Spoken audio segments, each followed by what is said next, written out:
दक्ष news सदैव तुमच्या सोबत।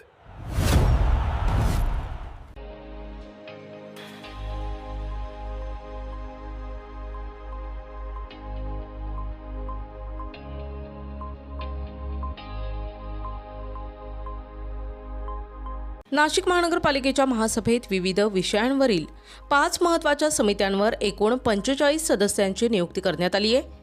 महापौर हिमगौरी आहेर आडके यांनी समित्यांवरील सदस्यांच्या नावांची घोषणा केली। त्यानंतर नवनियुक्त सदस्यांचा महासभेत सत्कार करण्यात आला। महापालिकेच्या महिला आणि बालकल्याण समिती, शहर सुधारणा समिती, वैद्यकीय सहाय्य आणि आरोग्य समिती, विधी समिती आणि शिक्षण समिती या 5 समित्यांवर प्रत्येकी 9 सदस्यांची नियुक्ती करण्यात आली आहे। महिला आणि बालकल्याण समितीवर ज्योती जोंधळे, इंदुबाई नागरे, प्रमिला मैंद, चित्रा तांदळे, भारती धिवरे, स्वाती भामरे, कोमल मेहरोलिया, रुपाली निकुळे आणि सीमा ठाकरे यांची नियुक्ती करण्यात आली। शहर सुधारणा समितीवर रुपाली नन्नावरे, उषा बेंडकोळी, श्वेता भंडारी, जयंत जाचक, संध्या कुलकर्णी, प्रवीण जाधव, प्रमोद पालवे, योगेश भोर आणि जागृती गांगुर्डे यांची निवड करण्यात आली।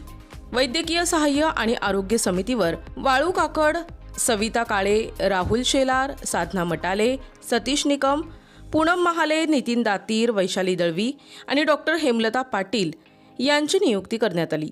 विधी समितीवर जुई शिंदे, अंकिता शिंदे, विश्वास नागरे, राजेंद्र आहेर, भूषण राणे, कविता नाईक, आशा तडवी, संजीवनी हंडोरे आणि मुकेश शहाणे यांची निवड करण्यात आली। शिक्षण समितीवर कैलास मुदलियार, नयना जाधव, किरण राजवाडे, सीमा पवार, छाया देवांग, सोनाली भंदुरे, सचिन मराठे, शरद चिंतामणी मोरे आणि शरद फडोळ यांची नियुक्ती जाहीर करण्यात आली।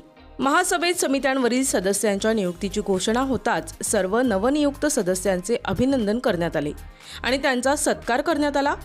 या समित्यांमार्फत महापालिकेच्या विविध विषयांवरील कामकाजाला अधिक गती मिळणार असल्याची अपेक्षा व्यक्त करण्यात आली आहे। करण सिंग बावरी, दक्ष न्यूज, नाशिक।